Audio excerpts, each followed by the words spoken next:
ஞானானந்தமயம் தேவம் நிர்மலஸ்படிகாகிருதிம் ஆதாரம் சர்வ வித்யானாம் ஹயக்ரீவம் உபாஸ்மகே. நேயர்கள் அனைவருக்கும் அஸ்ட்ரோ கேஎஸ் ஐயங்காரின் பணிவான நமஸ்காரங்கள். மாத பலன் விஸ்வாவசு வருஷம் தை மாதம் 15/1/2026 12/2/2026 வரலும் உண்டான பலன்கள். மாத பலன்னு சொல்லும்பொழுது மாத கிரகங்களான சூரியன், செவ்வாய், புதன் மற்றும் சுக்கிரனுடைய மாறுதல்களை வச்சு சொல்லக்கூடிய பலன்கள். இந்த மாதத்தில் வரக்கூடிய கோள் சாரம் என்ன, இந்த மாதத்தில் வரக்கூடிய விசேஷ நாட்கள் என்ன அப்படின்றத பார்க்கலாம். முதல்ல இந்த மாதத்தில் வரக்கூடிய கோள் சாரம் என்ன அப்படின்றத பார்க்கும்பொழுது காலபுருஷ தத்துவத்தின் 3வது ராசியான மிதுன ராசியில் குரு வக்ரகதி அடைகிறார், வக்கரத்தில் இருக்கார். சிம்மத்தில் கேது, அதை தவிர பார்த்தீங்கன்னா அதாவது துலாத்தில் தனுசுல சுக்கிர பகவான், மகரத்தில் 3 கிரகம் செவ்வாய், சூரியன் மற்றும் புதன், கும்பத்தில் சனி, ராகு. இந்த மாதத்தினுடைய ஆரம்பத்தில் இருக்கக்கூடிய கிரக நிலை இது. அதற்கு பிறகு மாறுதல்கள்னு பார்க்கும்பொழுது 15/1/2026 அன்னைக்கே சுக்கிரன் 10ஆம் இடமான மகரத்துக்கு போகிறார். அதாவது காலபுருஷ தத்துவத்தின் 10ஆம் இடமான மகரத்துக்கு போகிறார். அதற்கு பிறகு பார்த்தீங்கன்னா மகரத்தில் இருக்கக்கூடிய புதன் கும்பத்துக்கு 29/1/2026 அன்னைக்கு போகிறார். மறுபடியும் சுக்கிரன் மகரத்திலிருந்து கும்பத்துக்கு போகிறார். கும்பத்தில் பார்த்தீங்கன்னா 4 கிரகங்கள் ஆறுது. எப்போ அப்படின்னா அதாவது 7/2/2026 அன்னைக்கு சுக்கிரனும் கும்பத்துக்கு போயிடுறார். சனி, சுக்கிரன், ராகு மற்றும் புதன் 4 கிரகங்கள் 7/2/2026 இருக்கு.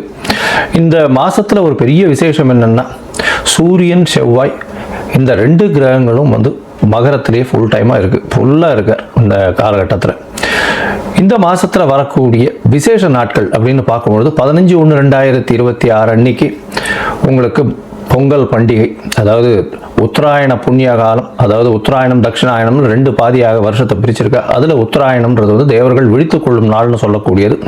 எல்லா விதமான சுப காரியங்களும் செய்யக்கூடிய காலகட்டமாக இந்த மாதம் அமையிறது. உத்தராயணம் தை பிறந்தால் வழி பிறக்கும்னு சொல்லக்கூடியது. உத்தராயணத்தில் எல்லா விதமான ஏற்றங்களும் இருக்கும். தை மாதம் முதல் நாள் பொங்கல் பண்டிகை, அதாவது உழவர்களுக்கு பெரிய திருநாளாக சொல்லக்கூடியது. அதாவது அவங்க சூரிய நமஸ்காரம் பண்ணக்கூடிய காலகட்டம். இந்த வாட்டி பார்த்தலையானால் துவாதசி அன்னைக்கு வருது. அதாவது தை பொங்கல் துவாதசி 15/1/2026 துவாதசி கேட்ட நட்சத்திரம் வேற வருது. இந்த பொங்கல் வைக்கக்கூடிய சரியான நேரம் பார்த்தலையானால் 9:30 10:30 சுக்கிரஹோரை, சுபஹோரையான வியாழக்கிழமையில் வரக்கூடிய சுபஹோரை. இது 9:30 10:30 மணி வருது. இது ஒரு நல்ல நேரமாக சொல்லக்கூடியது. குளிகை நேரமாக இருந்தாலும் இது ஒரு நல்ல நேரம். குளிகை நேரம் நல்ல சம்பவங்கள் நடக்குமே ஆயின் அது மறுபடியும் வரக்கூடிய வாய்ப்புகள் மிகவும் அதிகம். அதனால் பொங்கல் பானை வைக்கக்கூடிய நல்ல நேரம்னு சொல்லக்கூடியது காலை 9:30 10:30 மணிக்குள்ளே வைக்கிறது ரொம்பவுமே சிறந்தது. இந்த காலகட்டத்தில் உங்கள் எல்லாருக்கும் என்னுடைய பொங்கல் நல்வாழ்த்துக்களை சொல்கிறேன். நல்லபடியாக இருக்கும். இந்த மாதத்தில் வரக்கூடிய மற்ற விசேஷங்கள்னு பார்த்தோம்னா 16ஆம் தேதி பிரதோஷம், காணும் பொங்கல்னு சொல்லுவா. அது தவிர மாட்டுப் பொங்கல், இது எல்லாம் 16ஆம் தேதியே. அதுக்கப்புறம் வள்ளுவர் தினம், இதெல்லாம் வருது. அது தவிர பார்த்தீங்கன்னா இந்த மாதம் 25/1/2026 அன்னைக்கு ரத சப்தமி, சூரியன் தேர் சக்கரம் திரும்பக்கூடிய நாள். அன்னையிலிருந்து வெயில் ரொம்பவும் அதிகமாகக்கூடிய காலகட்டம். அதாவது சூரியன் இவ்வளவு நாளாக அதாவது தெற்கிலிருந்து வடக்கிலிருந்து வடகிழக்குக்கு மாறுறார் அவர். இந்த காலகட்டம் கிழக்கு பக்கமாக போகக்கூடியதுனால இந்த காலகட்டத்தில் பார்த்தாலேயானால் வெயில் ஏறக்கூடிய காலகட்டமாக இருக்கும். 26/1/2026 நம்மளுடைய அதாவது ரிப்பப்ளிக் டே. அதாவது இந்தியா சுதந்திரம் வாங்கி அதுக்கப்புறம் ரிப்பப்ளிக் 1950 வாங்கினது. இப்போ 2026ஆம் வருஷம் வந்துருத்து. இப்போ ரிப்பப்ளிக் டே இது ஒரு பெரிய விசேஷம். அதாவது அரசாங்கம் அப்படின்னு சொல்லக்கூடியது, அதாவது ஆல் ஓவர் இந்தியா ஒரே ஒரு ஒருமைப்பாட்டின் கீழே இருக்கக்கூடிய ரிப்பப்ளிக் டே கொண்டாடக்கூடிய காலகட்டம். 26ஆம் தேதி அன்னைக்கு வாஸ்து அதாவது இந்த 26ஆம் தேதி அன்னைக்கு வாஸ்து புருஷன் கண் விழிக்கும் நாள் அன்னைக்கு வந்து பார்த்தோம்னா கார்த்தால 9:52 11:22 வரலும் உண்டான நேரம் வந்து வாஸ்து கண் விழிக்கும் நாள். இந்த காலகட்டத்தில் புதுசாக மன பூஜை போடுறது, அஸ்திவாரம் தோன்றது, அது தவிர டாக்குமெண்ட் சைன் பண்ணி கொடுக்கறது, இதெல்லாம் வந்து பண்ணுறதன் மூலியமாக எந்த ஒரு ப்ராஜெக்ட் நீங்கள் ஆரம்பிச்சிங்கனாலும் அது வெற்றிகரமாக முடியக்கூடிய காலகட்டமாக அமைய போகிறது. இந்த வாஸ்து கண் விழிக்கும் பொழுது 5 வகையாக பிரிக்கிறேன். அதாவது பொதுவாகவே பார்த்தோம்னா இது ஒரு 1.5 மணி நேர காலகட்டம். 18 நிமிஷமாக 5 மணி நேரமாக பிரிக்கிறேன், 5 வகையாக பிரிக்கிறேன். அதாவது வாஸ்து புருஷன் கண் விழித்து அவருடைய காலை கடன்கள் செய்யக்கூடியது, பிறகு குளிக்கக்கூடிய ஒரு 18 நிமிஷம், அதற்கு பிறகு போஜனம் செய்யக்கூடியது, அதாவது அதற்கு பிறகு வந்து பூஜை செய்யக்கூடியது, பிறகு போஜனம் செய்யக்கூடியது, அதற்கு பிறகு தாம்பூலம் தரிக்கக்கூடியது. இந்த கடைசி 18 36 நிமிஷம் அப்படின்னு சொல்லக்கூடிய, அதாவது 10:52 11:22 வரலும் செய்யக்கூடிய எந்த ஒரு விஷயமாக இருந்தாலும் நிச்சயமாக நிறைவேறும். அதாவது மனைக்கால் நடுறது, அதை அடிகோல் நடுறது, அதை தவிர வந்து உங்களுக்கு கிணறு வெட்டுறது, புதுசாக வந்து கான்ட்ராக்ட் கையெழுத்து போடுறது, கன்ஸ்ட்ரக்ஷன் பண்ணுறது, இது எல்லாமே நல்ல ஒரு ஏற்றத்தை கொடுத்து நல்லபடியாக முடியக்கூடிய காலகட்டமாக அமைய போகிறது. இந்த மாதம் பார்த்தாலேயானால் பௌர்ணமி வருது. அதாவது மிகப்பெரிய விசேஷம் தை பௌர்ணமி அப்படின்றது வந்து மிகப்பெரிய ஏற்றமான காலம். தை அமாவாசையும் பெரிய விசேஷம். ஏன்னா உத்தராயண புண்ணிய காலத்தில் வரக்கூடிய முதல் அமாவாசை தை அமாவாசை 18/1/2026 தை அமாவாசை. பித்ருக்களுக்கு செய்ய வேண்டிய கர்மாக்களை செய்து உங்களுடைய சந்ததியினரை நல்லபடியாக வழியேற்றி செல்லக்கூடும்.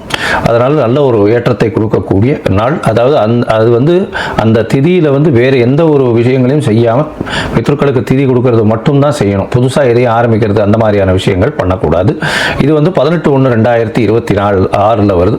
அதற்கு பிறகு பௌர்ணமி எண்ணிக்கை பார்த்தாலேயானால் பௌர்ணமி 1/2/2026 தை பௌர்ணமி பெரிய விசேஷமான நாள். தை பௌர்ணமி பார்த்தாலேயானால் வடலூர் அப்படின்னு சொல்லும்போது ராமலிங்க அடிகளார் வரும். அதாவது ராமலிங்க அடிகளாருடைய தினம் வடலூரில் வந்து பார்த்தாலேயானால் அந்த இது தைப்பூச திருநாள் வேற அன்னைக்கு முருகனுக்கு ரொம்ப விசேஷம். அதை தவிர வந்து ஏற்றிய வயிற்றில் எரியக்கூடிய நெருப்பை அணைக்கக்கூடிய, அதாவது சாப்பாடு போடணும் அப்படின்றத மிகவும் வலியுறுத்தி சொல்லக்கூடியவர்.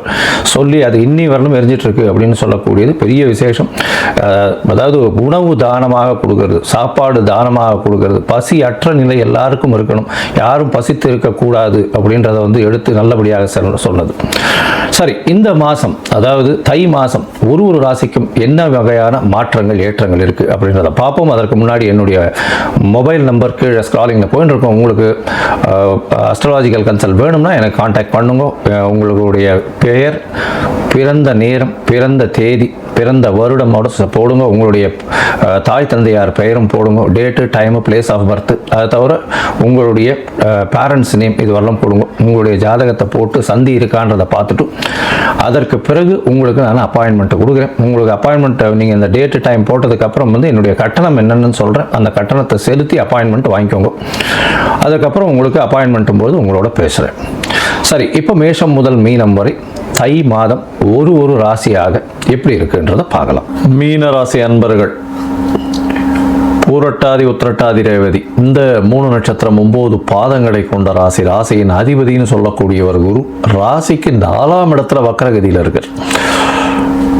4ஆம் இடத்துல கேந்திரத்தில் போய் இருக்கார். அதாவது உங்களுடைய ராசிநாதன் 4ஆம் இடத்துல, அது புதனோட வீட்டில் இருக்கார்.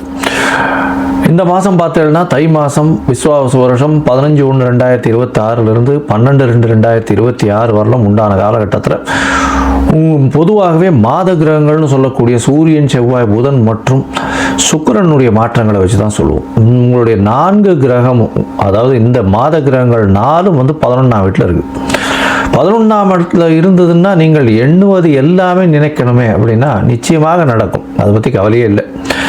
இருந்தாலும் பணவரவிற்கு பஞ்சம் இருக்காது. எடுத்த காரியங்கள் நிச்சயமாக நிறைவேறும். அதாவது புதுசாக வீடு மனை வாங்கக்கூடிய பாக்கியம் உண்டு. சொத்துக்கள் சேரும். 11ஆம் இடம் லாபஸ்தானம், நினைத்ததை அடையக்கூடிய ஸ்தானம். அதனால 11ஆம் இடம் மூத்த சகோதர ஸ்தானம்னு சொல்லுவார். 11ஆம் இடத்துல மூத்த சகோதரர்கள் மூலியமாக நல்ல ஒரு ஏற்றம் கிடைக்கக்கூடிய காலகட்டம். 2வது திருமணத்திற்கு ஏற்ற காலகட்டம். அதாவது 11ஆம் இடம் வலுப்பெற்று போகிறது. இருந்தாலும் குரு பார்வை இல்லை. அதனால வந்து இந்த காலகட்டத்தில் வந்து திருமணம் தட்டி போகக்கூடிய வாய்ப்பு, 2வது திருமணம் தட்டி போகக்கூடிய வாய்ப்புகள் நிச்சயமாக உண்டு. புதிய வேலை கிடைக்கும், வேலையில் ஏற்றம் கிடைக்கும், ப்ரமோஷன் கிடைக்கக்கூடிய காலகட்டமாக அமையும். புதிய சொத்துக்கள் வந்து சேரக்கூடிய வாய்ப்பு. தாயின் உடல்நிலையில் சற்று பின்னடைவு இருக்கும்.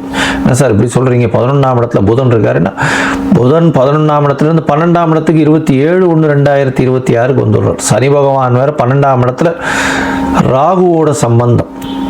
தேவையற்ற செலவுகள் வக்ர குரு பார்க்கறதுனால தேவையற்ற செலவுகளாகவே இருக்கும். எந்த ஒரு விஷயமாக இருந்தாலும் அதை செஞ்சு முடிச்சுட்டு அப்புறம் யோசிப்பீங்க, ஐயோ இதை செய்யாமல் இருந்திருக்கலாமோ அப்படின்னு யோசிப்பீங்க. இந்த காலகட்டத்தில் பார்த்தீங்கன்னா 12ஆம் இடம் வலுப்பெற்று போகிறது. 12ஆம் இடத்துல வந்து 4 கிரகங்கள் வரக்கூடிய காலகட்டம். அதாவது 7/2/2026 சுக்கிரனும் சேர்ந்துடுறார் 12ஆம் இடம். 3 கிரகங்கள் வந்து கிட்டத்தட்ட இந்த மாதத்தில் 20 நாள் வரலும் இருக்குது. இந்த காலகட்டத்தில் பார்க்கும்பொழுது 7.5 சனி இருக்குது. தேவையற்ற செலவுகள், பண விரயங்கள் வரும். யாருக்கும் ஜாமீன் கையெழுத்து போடாதீங்க. தேவையில்லாமல் கையெழுத்து போடுறது, யாருக்காவது சிபாரிசு பண்ணுறது, அதெல்லாம் வந்து உங்களுக்கு பிரச்சனையில் கொண்டு போய் முடியும். பண வரவுக்கு பார்த்தேனால் பஞ்சம் இருக்காது. ஏன்னா உங்களுடைய ராசிக்கு 2ஆம் அதிபதியும் 11ஆம் இடத்துல போயிருக்காரு. எந்த ஒரு தொழில் செய்தாலும் அதில் மிகப்பெரிய லாபங்கள் வரக்கூடிய வாய்ப்புகள் உண்டு. அது தவிர பார்த்தேனால் உங்களுடைய 7, 8, 9 அதிபதிகள் எல்லாமே சேர்ந்து வந்து 11ஆம் இடத்துல போய் நிற்கிறார். அதனால் வந்து பார்த்தேனால் பார்ட்னர்ஷிப் பிஸ்னஸ், அதாவது கூட்டு தொழிலில் பெரிய வெற்றி கிடைக்கக்கூடிய வாய்ப்புகள் நிச்சயமாக இருக்கும். சொந்த தொழில் செய்கிறவாளுக்கு சில பின்னடைவு இருக்கும். தனித்து சொந்த தொழில் செய்கிறவாளுக்கு சில பின்னடைவு இருக்கும். அதிகமாக அலைச்சல் பட வேண்டிய காலகட்டாயமாக இருக்கும். மொத்தத்தில் பார்க்கும்பொழுது இந்த மீன ராசிக்காரர்களுக்கு ஒரு சுமாரான மாதமாக இருக்கு. உடல் நலத்தை ரொம்ப ஜாகிரதையாக பார்த்துங்க. தேவையற்ற செலவுகள் அதிகமாக இருக்கக்கூடிய காலகட்டம். சொத்துக்கள் சேரக்கூடிய வாய்ப்புகள் உண்டு. பண வரவுகள் அதிகமாக இருக்கக்கூடிய வாய்ப்புகள் உண்டு. மூத்த சகோதரர்கள் மூலியமாக ஏற்றங்கள் கிடைக்கக்கூடிய வாய்ப்புகள் நிச்சயமாக உண்டு.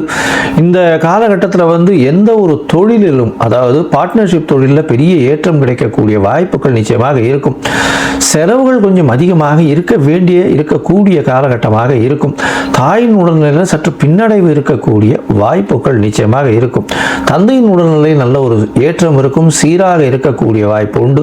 பேச்சில் கொஞ்சம் ஜாகிரதையாக இருக்கும். ஏன்னா செவ்வாய் தன்னுடைய வீட்டை 4ஆம் பார்வையில் பார்க்குறார், சனியும் 3ஆம் பார்வையில் பார்க்குறார். அதனால் நீங்கள் பேசக்கூடியது நிச்சயமாக தவறாக எடுத்துக்கொள்ளப்படும். அதன் மூலியமாக பிரச்சனைகள் அதிகமாக போகக்கூடிய வாய்ப்புகள் மிகவும் அதிகமாக இருக்கும்.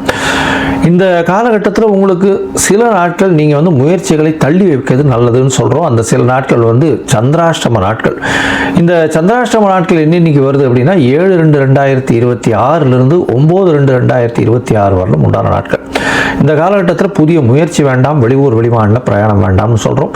அது மாதிரி பண்ண வேண்டிய கட்டாயம் இருந்ததே ஆனால் சந்திர பகவானுக்கு உண்டான எளிய பரிகாரம்னு சொல்லக்கூடிய அருகில் இருக்கக்கூடிய இதில் வந்து நீர் மோர் கொடுங்க. அதாவது ஒரு பொதுவான இடத்துல வந்து எல்லாருக்கும் வழிபோக்கர்களுக்கெல்லாம் நீர் மோர் கொடுத்துன்னு வாங்கும். அதன் மூலியமாக சந்திர பகவானுக்கு உண்டான எளிய பரிகாரம்னு சொல்கிறோம். அதுவும் இந்த மீனராசிக்காரர்கள், இது இம்போர்ட் எக்ஸ்போர்ட் பிஸ்னஸ் பண்ணுறவங்க, பேங்கிங் செக்மெண்ட்டில் இருக்கிறவங்க, டீச்சர்ஸாக இருக்கிறவங்க, சொல்லி கொடுக்கக்கூடிய ஆப், அதாவது இந்த டீச்சிங் ப்ரொஃபஷனில் இருக்கக்கூடிய ஆப், அந்த மாதிரியான விஷயங்கள். அது தவிர வந்து ட்ரேடிங் செக்மெண்ட்னு சொல்லக்கூடியது ஷேர் ட்ரேடிங் செக்மெண்ட்டில் இருக்கிறவங்க, இவங்களுக்கெல்லாம் பார்த்தீங்கன்னா சற்று ஜாகிரதையாக செயல்பட வேண்டிய காலகட்டமாக இருக்கும்.